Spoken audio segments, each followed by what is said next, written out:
Hiya, I'm Mona.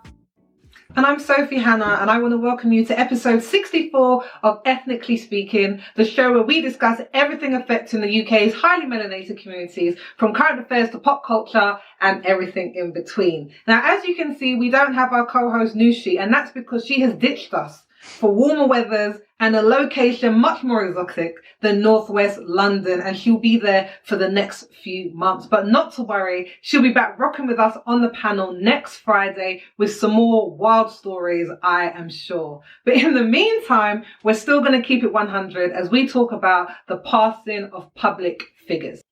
Now, the 9th of April 2021 was a dark day. We saw the passing of the Queen's husband, His Royal Highness Prince Philip, at the age of 99, and the death of the legendary rapper DMX, whose real name is Earl Simmons, at the age of 50. Yet the public and media reaction to these two events was vastly different. While people mourned the passing of the prince and even found themselves laying flowers at the royal residences, there were over 100,000 complaints from people to the BBC for suspending the filming of TV and programming such as the MasterChef final in order to cover the story of the passing prince. Elsewhere, DMX's fans were found celebrating his life in the streets of New York as his body left the hospital, and his music has also been streamed so much that it skyrocketed back to the top of the charts. Yet, the mainstream media outlets keep focusing on his troubled past, if they focus on him at all. I want to know, why do people react so strongly to the passing of a celebrity or a public figure who they might not have known personally, while others act with complete indifference? And what role does the media play in influencing our feelings about the departed? I feel that I am always on the fence with these things, and I'm trying to lean more towards one than the other and not trying to be devil's advocate. But one of the things for me with these two people who have passed away is the comparison that we're getting on social media. So I know that some people have said that if you look at the way the Prince has been projected, and if you look at the way DMX has been projected, obviously he's made so many notorious records, he's done so many positive things, but there's been a focus on the negative aspect, or the struggle, shall I say, of his life. And they've looked at the comparisons of the two, of the way they've been presented.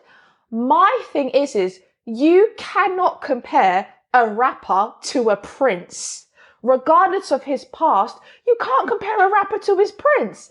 And every time I say that, people give me this whole rolls eyes thing. And I'm like, what am I saying that is so bad? Because forget about his troubled past. I'm just looking at the titles. One is a rapper and one is a prince. You can't compare what you can't compete. They're just two different men.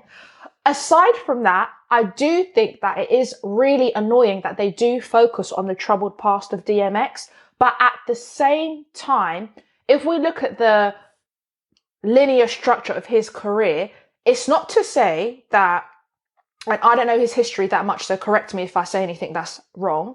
It's not to say that he started off as a troubled young man and then evolved and became a rapper, so that outshadowed his past. It was done in the opposite way.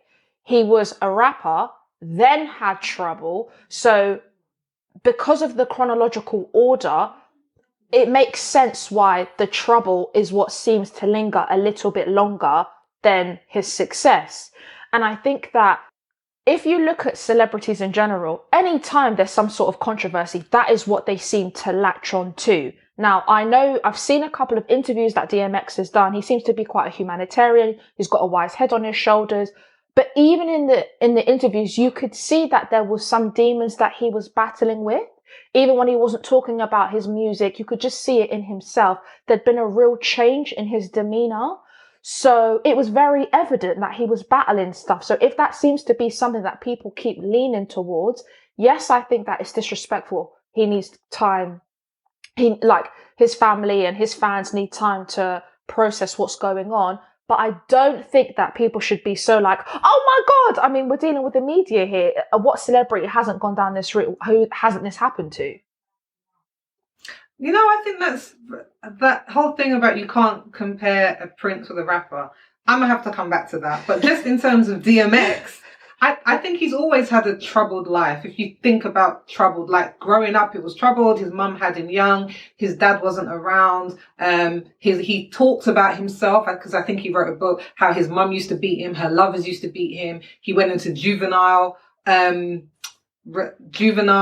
detention, in and out. Someone laced a marijuana spliff, I don't even know what they're calling it nowadays. Someone laced some marijuana that he was smoking with crack cocaine at the age of 13, which started an addiction to crack cocaine, which he was never able to really get past, even though he tried several times. And he's had issues with animal cruelty, lots of various criminal cases. He's had a lot going on. So I think he's probably always had a very troubled life. But I think in terms of his troubled life, there is also this side of him that found religion some years ago, and he really tried to work on his faith, and he was trying to turn his life around at certain instances, but never really was able to grasp that change that he wanted to make. And I find that really, really sad, because this isn't a man who wanted to stay in his troubles, but he couldn't beat the addiction. As people have said, I've heard, I don't know what's true yet, but people have said that he had a massive cardiac arrest linked to a drug overdose, whereas some people said, no, it wasn't a drug overdose. He just had the massive cardiac arrest. I don't know if we'll ever know, but he seems like he couldn't get past his addiction, and addiction is a very, very serious thing. And I think one of the saddest things for me in seeing the passing of DMX was people have shown videos and clips and pictures of him, performing live. They said if you saw him live, he was a great performer. I remember him as an actor. I remember all of that. And just to think that, I guess we put up on the stage, fame and money and power, especially if you can sing, your dream is to sing to sold out audiences. He had 5 albums that all debuted at #1, which I heard is like the first rapper to ever do that, if not one of the first musicians to be able to do that.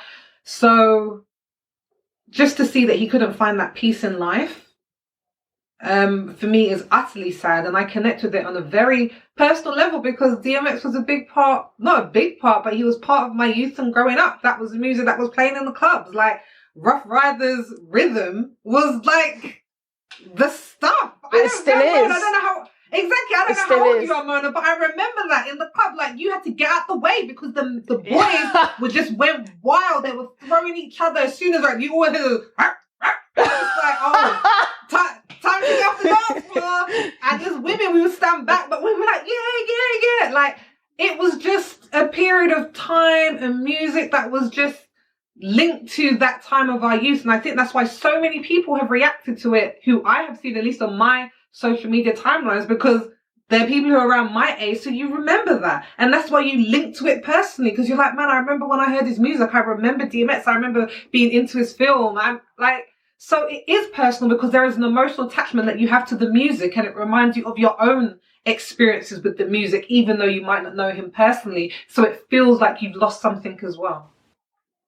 Yeah, I get what you mean. I think, when you speak about how people have such a connection in terms of artists, this is where the division becomes between appreciating someone's music and being a fan. Because being a fan is being a fanatic. And I remember I used to stay clear of that word, because I was never really a fan of being called a fanatic.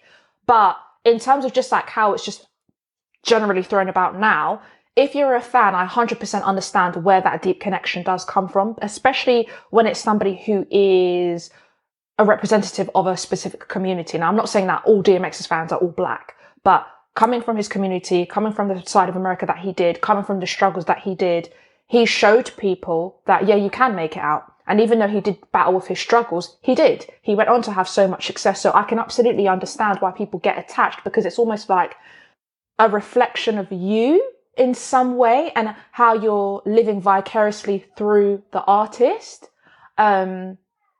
In terms of just going back a bit with Prince Philip, well, I just wanted to come in on that bit, because I definitely think that's the case, because him being a black man, and well, I guess I don't know how much older he was than me, but I think there were a lot of people who probably felt like he understands the struggle that I'm going through, and his music was filled with so much pain. And if you were someone who had experienced pain in your life, I could understand you connecting with that. And it's the same way, like when I think about Aaliyah and how that's still is a very personal loss to me, even though I didn't know her. And she died on the plane when I was 13 years old, and it was huge to all of us. Like, it was like someone we known had died. It was personal. So I think when you see, and she was another young Black woman coming out and doing her thing, and I don't think I understood it from that point of view at the time, because I was like just going into my teenage years. But now I'm older, even when I still see pictures of her, and now they have the pictures of her and DMX together because they had that great song for Romeo Must Die. Like, people still feel it, because you're like, man, that, I don't know if you feel like it could have been me, but it's like that's my sister to a certain extent, it feels like. Okay, let me just throw a spanner out in the works here, because with that whole Aaliyah, that hit my mum so deep. I remember that time. Man, you make me feel old. It hit your mum. Oh, my days. It hit my mum so deep. I'm choosing my words and my thoughts so carefully here. My problem is, you actually do not know these celebrities. You only ever see the side of them that they choose for you to see. And when you see stories coming out in the media and it doesn't come directly from them, it's still also another angle that's trying to manipulate you and make you see things. It's very difficult. You don't know these people.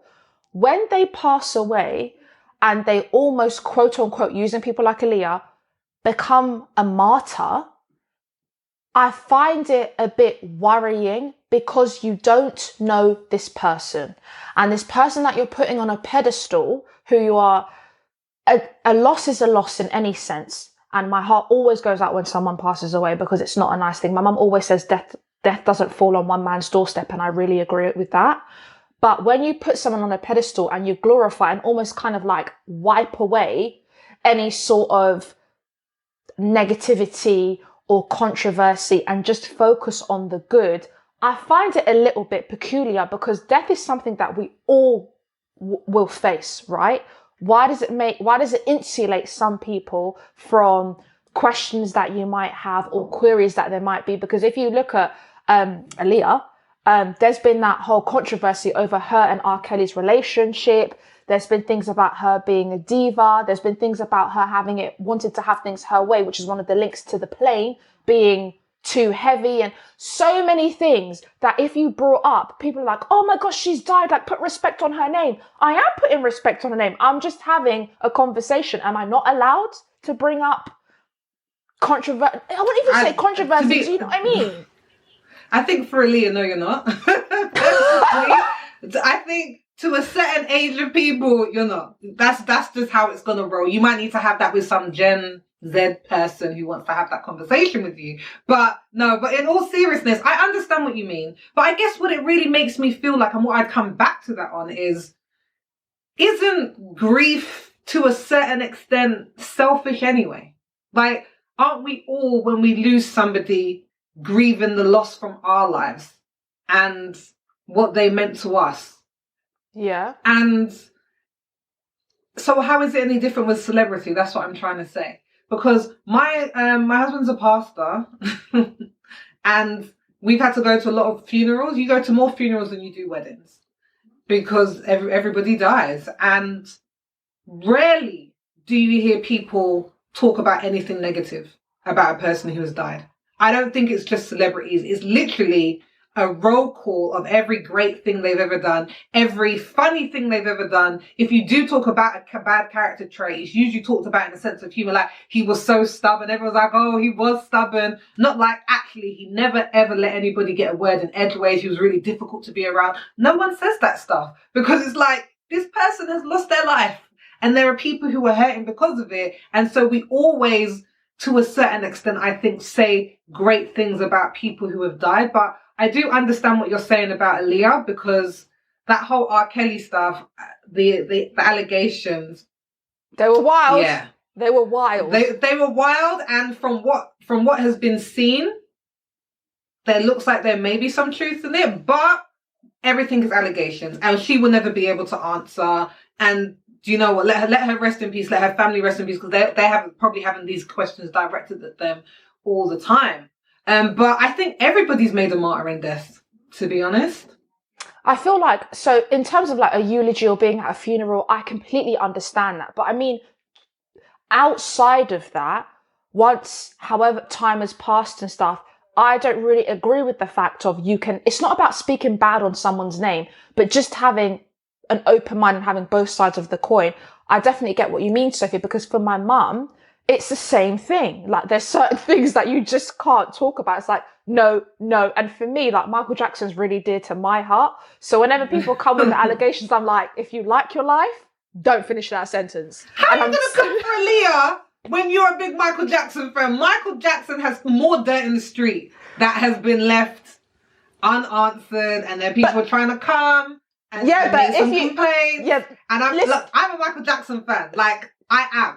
But you can't be holding up Aaliyah and be trying to hold that red carpet for Michael. No, listen to me, because the thing is, if you think about it, how many documentaries, how many people have come forward, how many people have been willing to drag MJ's name through the dirt? When it comes to somebody like Aaliyah, you don't hear it. All these things are dismissed and they're silenced. People don't even entertain it. How much funding has gone into documentaries and funding people to come out and have these stories? The man can't even protect himself. It's almost as if the media had a one-tracked mind for him and was just pumping every single thing in that direction to make people believe that version. But when it comes to Aaliyah, it's a controversy, or do you know what I mean? And I don't want to focus too much on like pitting people against one another, but I'm just saying, I find that it's very funny how some people are made into a martyr and they're insulated and it doesn't matter what comes out. It's like, and then other people, it's just churning and churning and churning and really trying to turn them into something they're not or they are. I don't know. I just find it very, very peculiar.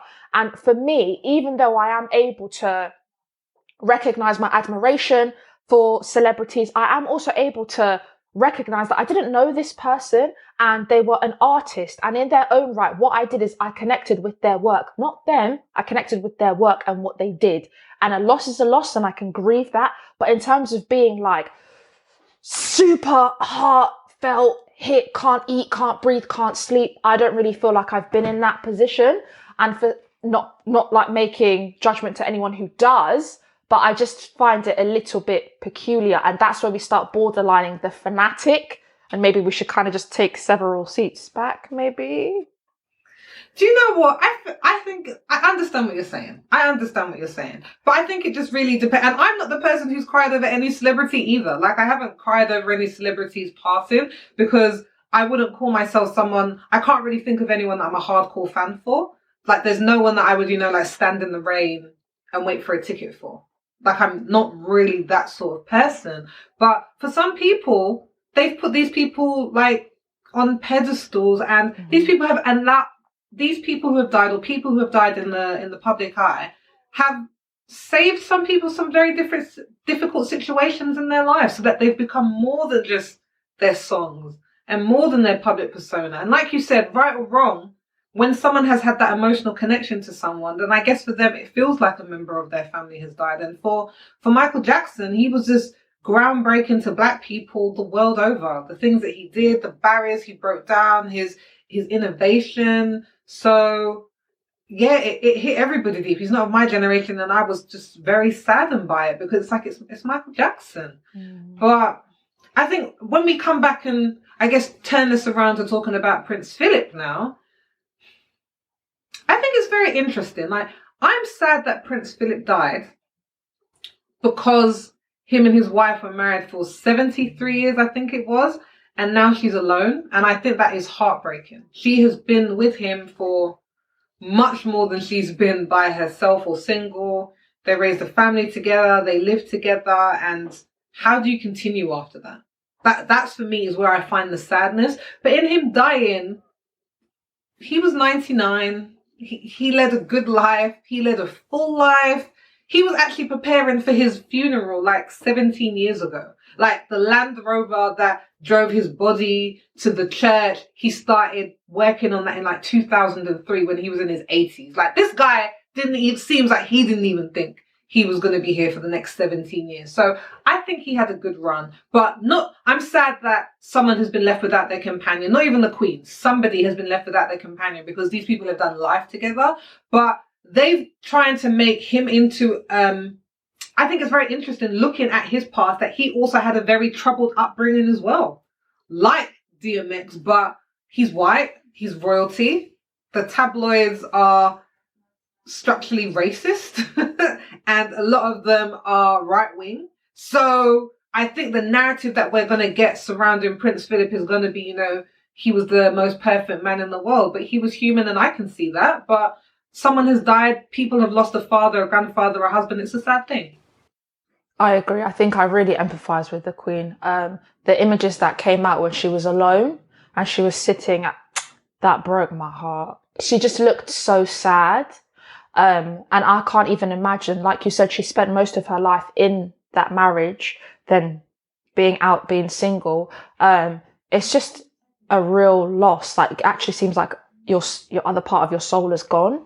I feel so sad for her, but I find it, just as you've said, I find it very humorous how the media has forced this down people's throats, and people petitioning or people writing in really upset at the shows that they've turned off because of this and that.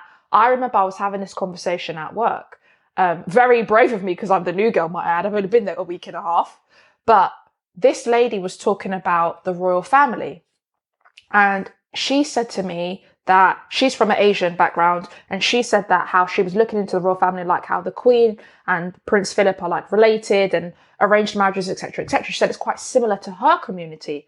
Then I said to her, I don't think it's similar. I think it's almost identical. If it's in terms of like arranged marriages for politics, power, land, political gain, keeping the bloodline strong, whatever, it's very similar. I said, but when it's outside of the Western society standards, it's savage, or it's whatever they want to call it. But when it's done in the Western society, to them it's right. And to me, yeah, that sounds about right. So we were having this conversation and we were speaking about, I said that I just don't understand how one man's death could be perpetuated as more important than other lives. And what I meant by that is, I'm not saying that the Queen has said that his life means more, but the way that they have paraded the funeral and it's gone all over the tabloids, all over the media, is to say that his life weighs more than others, because there's been so many people who've been affected in Corona who haven't been able to have a funeral, have a send off the way that they've wanted to. So many people who have grieved, lost lives, and they haven't had the benefit of memorials and it being, and it's hard because I know that we're talking about royalty, but for me, that doesn't sit right with me. And this lady overheard the conversation that we was having, and she said that I'm lucky that I'm not hung for treason. And I thought, bitch, sorry. Was she being serious? Yeah, she was being serious. And I looked at her and I said to her, I said, babes, I'd gladly be hung for treason if I was speaking my mind. And she kind of didn't know what to say, because I just thought in my head, like, this is an open conversation. There's freedom of speech. I'm not going to sit here and jump on the patriarchal band and just be like, yeah, you know, God save the Queen and stuff. I'm able to say when I think that something isn't right. And I don't feel that the way that Prince Philip's death has been publicized to the extent that it has disrupted normal activities and, you know, regular runnings of the show. I'm not surprised, because it is royalty. And I know that this, and obviously we're in England, if it's going to happen anywhere, it's going to happen here. But I do think that it's unfair. To be honest, like, I'm really indifferent to the media coverage, because I've just accepted royalty is a big part of the UK's identity. We have a functioning royalty when a lot of countries don't. And in Thailand, when I was in Thailand, one of the royal family died. I think it was the king, or this was some years ago. It was the king or the father of the king or whatever. And he died, and the country went into mourning for like a year. Like, they take it very, very seriously. Okay. So we kind of get off light here, to be honest. It was only like a week. I think people are in their feelings. I don't know anybody who just has terrestrial TV anymore. Like, every TV has free view. You could find something else to watch. Like, we live in a country that has royalty. When the Queen dies, it's going to be even more pronounced. So for me, I understand what you're saying, and I agree, because I think there is shown more importance to say that he was more important. But I also think that the media wants to sell newspapers, and they have a close relationship with royalty. And, you know, it's a couple of days newspaper spreads that they don't have to worry about. Like, there's all these other things tied up in it. And the media is playing a very big game here because, you know, when Princess Diana died, I vaguely remember it. My dad, who was born in Jamaica, was very upset about it, which I found kind of weird now. But yeah, he was very upset about Diana. And, the country went into even a bigger period of mourning. There were like millions of flowers laid outside of the royal residences. But bearing in mind, she died due to the paparazzi and they made her life hell. And now she has become, you know, the people's princess. And you dare not say a bad word against her, which I wouldn't. But the media, this is all part and parcel with them being up with the royals and it feeding into their own agenda about the patriarchy and the identity of the royal family and, you know, this whiteness and this pureness and this royalness and this sense of empire and all these other things that are bound up with worshipping the royal family. So for me, I just kind of stay detached from it. It doesn't affect my life in terms of what they're doing in the paper. I'm not buying the papers. It is what it is. I'm just, like I said, I'm sad for the Queen because I don't know how long someone can kind of continue when someone who has been such a big part of their life is suddenly not there anymore. That's a very interesting point. That is very, very true, because they do say sometimes, like, if you've been in marriage for a really long time and you're in your elderly age, when one goes, they say the other one does shortly follow, not speaking it into existence. So I get that point. I think my views, why they are the way they are, is because I do feel that we are me. I feel that knowing what I know, I feel that we are at a point now where having a monarchy and having a royal family is a bit archaic to me. And that just comes from my belief of being chosen to be a ruler because it's in your blood and stuff. Just some of the archaic things that have been thrown out, I'm just a bit like, I'm not here for it, you know? But yes, what you're saying is true. Like, it makes sense to me as to why it would be publicized the way it is. I'm not saying that I don't get it or I don't understand.